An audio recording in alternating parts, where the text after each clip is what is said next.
Bentar.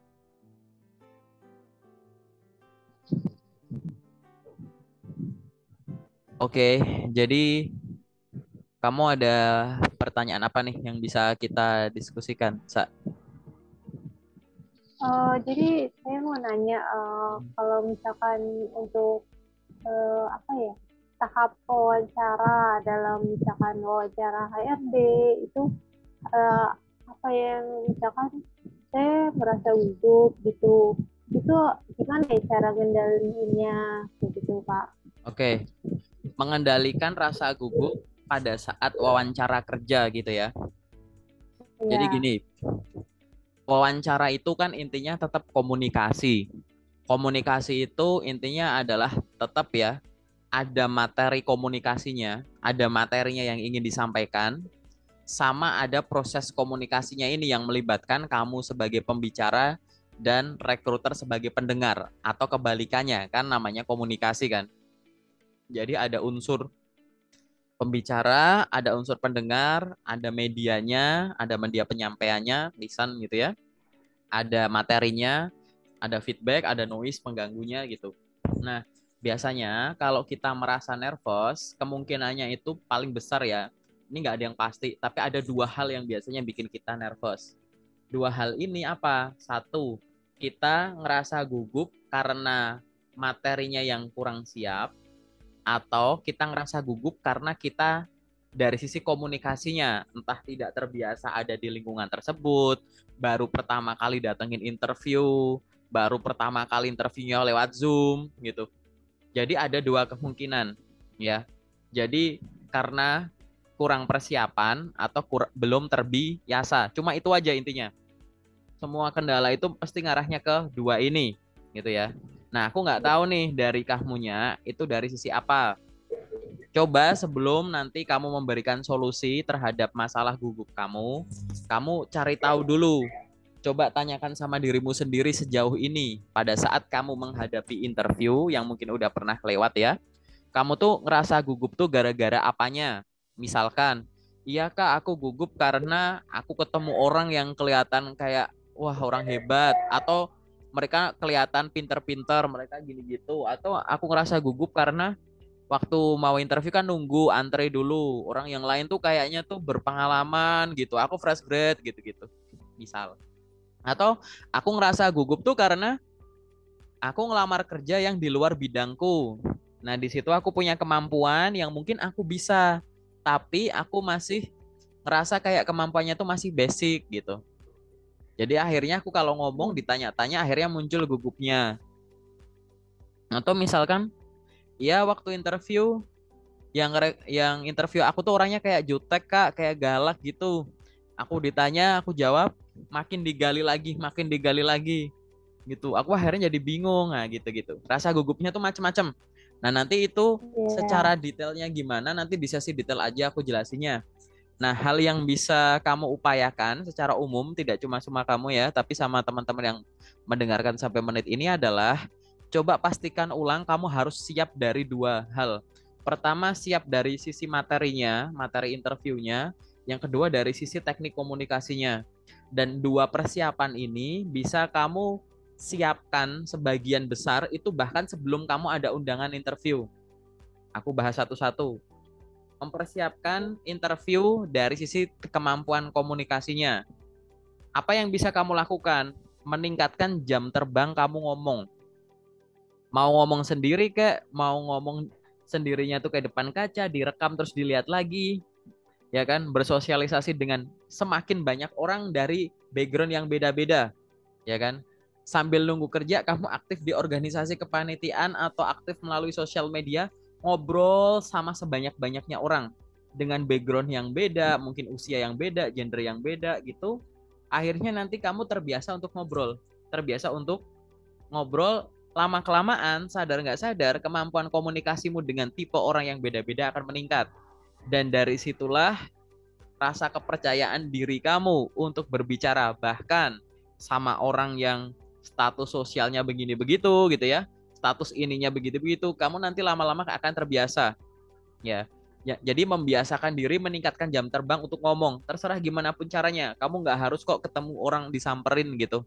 Dari rumah kan banyak cara ya biar kamu bisa ngobrol. Ya. Aktif lewat LinkedIn, menyapa teman baru, bikin koneksi baru, kamu connect ke orang, baru dikonfirm, kamu perkenalkan diri ke sana ngobrol. Bahkan kamu nggak lewat obrolan, itu ngaruh banget loh untuk kepercayaan diri pada saat kita berkomunikasi sama orang, termasuk saat interview. Itu yang pertama.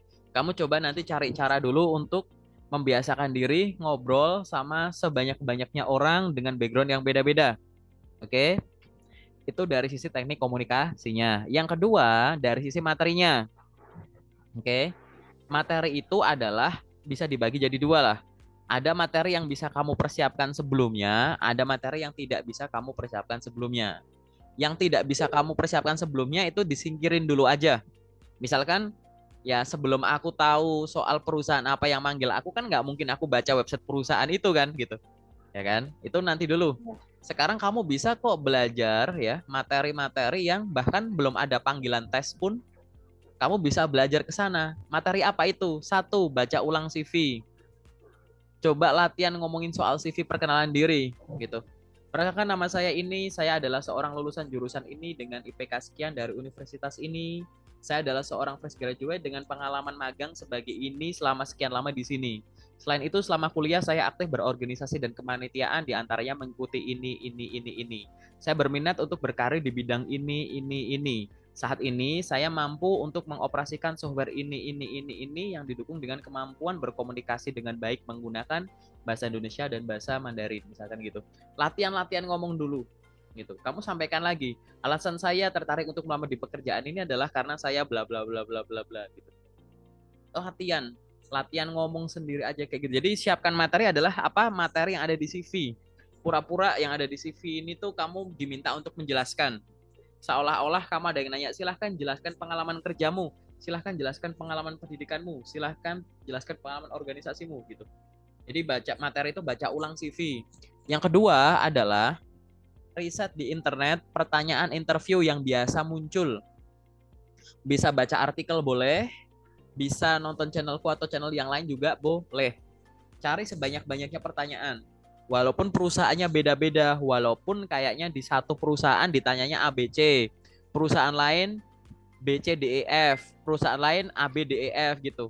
Pasti ada pertanyaan-pertanyaan yang tetap ditanya, walaupun nggak pasti gitu ya. Karena satu penanya dengan penanya yang lain pun bisa berbeda. Tapi karena sudah ada jutaan orang menghadapi interview kerja yang akhirnya mereka kerja, sebagian orang tersebut berbaik hati untuk ya sharing terkait dengan apa? Terkait dengan pertanyaan dan kunci jawaban bahkan. Pertanyaan yang biasa muncul. Coba apa aja sih list pertanyaan yang biasa muncul? Dipelajari juga gitu. Kebanyakan di sini belajarnya salahnya adalah menghafal. Jadi jangan pernah menghafal ya, tapi memahami. Kalau menghafal, pertanyaan ini jawabannya ini, pertanyaannya dimodif dikit, kamu nggak paham itu maksudnya apa. Kalau memahami, nanti kamu akan paham. Apa itu?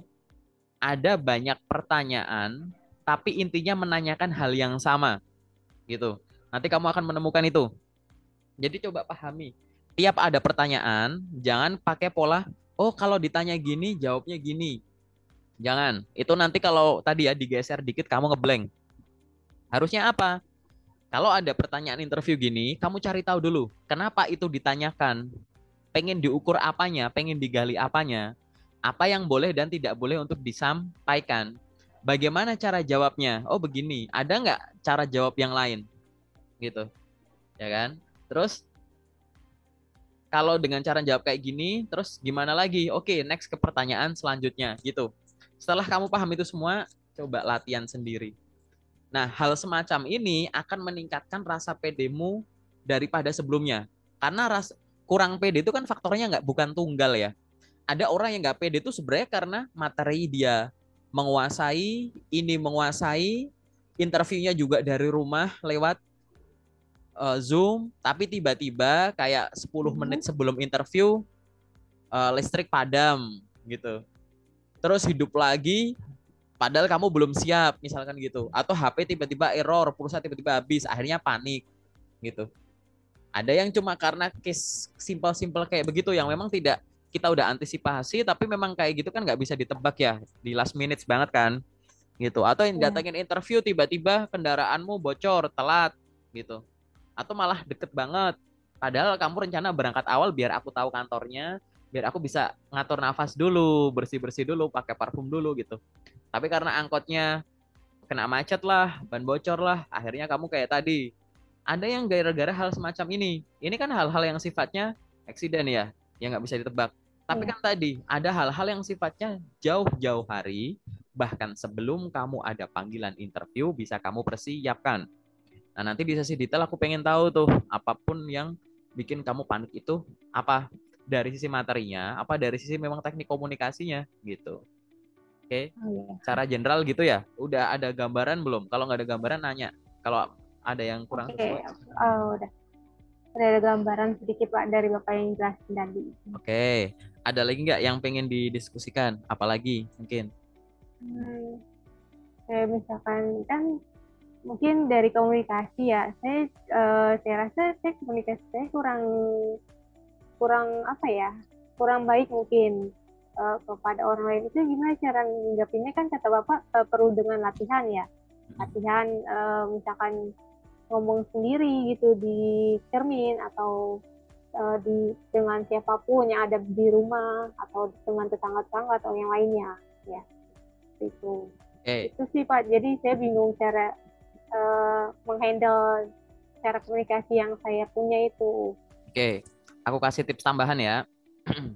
Kalau kamu kurang punya kemampuan komunikasi, maka aku bilang bahwa pura-pura aja lagi di interview, gitu kan? Kalau pura-pura lagi di interview, aku juga susah ada ide, maka biasanya aku akan bilang pura-pura ngomong. Pura-pura ngomong tuh apa? Paling gampang, baca koran. Baca koran. Atau baca kalimat yang banyak, yang panjang, tapi semua kalimatnya itu menggunakan bahasa baku. Kan nggak bisa, ya maksudnya paling gampang kan koran ya gitu. Entah koran hard, entah koran yang e-paper gitu ya, yang ada di internet. Jadi untuk memperbaiki kemampuan komunikasi, intinya gini, kamu nggak perlu kok komunikasi itu membayangkan yang susah, karena kan yang harus kamu handle kan yang di interview ini kan, gitu. Nah kalau Ya, panik, kadang tuh kita bingung. Kamu nggak usah mikir kayak, aku aja di kehidupan sehari-hari, komunikasiku nggak lancar gini gitu. Jangan ada bayang-bayang itu diilangin dulu. Cara ngilanginnya gimana? Ya tadi, menyibukkan diri untuk pengalihan kegiatan tadi. Salah satunya adalah dengan baca koran. Baca koran ini dia tidak hanya akan membantu kamu untuk apa? Memiliki kemampuan komunikasi yang bagus secara verbal, tapi juga menambah ide. Terkadang materi yang kamu baca, niatnya kamu cuma pura-pura ngomong aja, tapi akhirnya kamu dapat infonya ini. Nah, info ini kadang tuh butuh diserap ke sini dan akan berguna di interview di suatu tahapan disitulah gitu. Misalkan kalau ada FGD atau yang lain gitu. Jadi cara paling gampang untuk memperbaiki kemampuan komunikasi di saat kita sendiri pun nggak ada ide adalah dengan membaca koran dengan lantang, bukan dalam hati. Kalau dengan hati artinya kamu pengen tahu materinya ini apa. Tapi kalau dengan lantang itu kamu seolah-olah gitu ya, lagi ngomong sama orang, kamu tahu mau ngomong apa, anggap aja yang ada di pikiran kita adalah yang tertulis di korannya tersebut gitu. Baca dengan jenis-jenis berita yang macam-macam, kadang yang politik, pendidikan, ekonomi, kriminal gitu-gitu. Kamu baca aja secara lantang, seolah-olah kamu pembaca berita. Lakukan ini secara rutin. Kalau bisa setiap hari bagus. Pagi 2 artikel, siang 2 artikel, sore 3 artikel, malam 4 artikel gitu. Secara rutin aja, pagi, tiap hari gitu. Nah nanti kamu akan terbantu sekali untuk berkomunikasi. Untuk kadang kan kalau kita panik gimana kan akan diem atau akan gimana itu banyak filler gitu ya, atau kadang dalam komunikasi tersebut muncul istilah-istilah yang bukan bahasa baku gitu ya teh saya. Nah iya betul. jadi kalau dengan baca koran kan kamu sudah membatasi nih, bahasaku 100% pasti bahasa baku karena yang aku baca adalah koran yang bahasanya formal misalkan gitu. Nah, aku tinggal memaknai aja, enjoy aja. Jangan baca koran seolah-olah kamu pengen bacanya tuh cepet kelar. Jadi kayak ya udah yang penting udah gitu ya. Tapi kamu nyaman aja dengan membaca korannya. Coba dengerin, rasain caramu ngomong. Kira-kira gitu ya. Orang lain tuh kalau denger aku ngomong dengan cara begini tuh paham nggak, cepetan nggak, volumenya gimana, penekanannya gimana.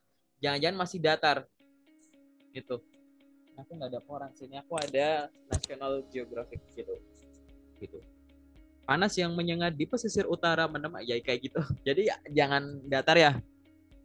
Jangan apa misalnya panas yang menyengat di pesisir utara menemani saya menyusuri jalan tendean yang dikenal sebagai, ya jangan gitu. Contohnya gitu. Jadi biar menarik. Nanti kalau kamu udah oh begini ya feel-nya ya. Nanti diuji dengan apa? Jawaban pertanyaan dari interview yang biasa muncul. Gitu. Jadi experience kamu baca artikel ini ditempelin ke sana gitu. Itu nanti bisa kok ngelatih caranya gitu. Ini mungkin rada-rada ke gambar tapi secara praktisnya kurang ya. Tapi mungkin kamu bisa pahami juga gitu ya. Nanti aku ajarin. Jadi intinya kayak begitu. Membaca koran secara lantang, secara rutin itu akan membantu kamu memiliki kemampuan komunikasi yang meningkat juga, pengetahuan juga, sama pemilihan diksi, pemilihan kata yang bagus pada saat interview. Gitu. Jadi akan membuat kamu ngomong itu tertata. Begitu ceritanya. Udah kegambar? Baca koran. Ya, okay. Baca koran kan idenya bukan dari kamu, tulisannya bukan dari kamu. Kamu cukup ngomong yang lantang aja gitu. Kalau sambil direkam boleh nggak? Boleh. Nanti kamu lihat sendiri. Rekamnya rekam video boleh. Lihat sendiri tuh ekspresi kamu gimana, suara kamu gimana gitu. Gesture kamu goyang-goyang terus apa tegap atau gimana gitu. Gitu. Sementara ada lagi nggak yang pengen didiskusikan? Kalau untuk yang lainnya sih belum ya Pak, masih seputar yang tentang interview wawancara dalam hal komunikasi saja yang saya merasa kayaknya cukup kurang di diri saya gitu. Oke, berarti sekarang kita bisa masuk sesi detail saja ya. Oke. Oke.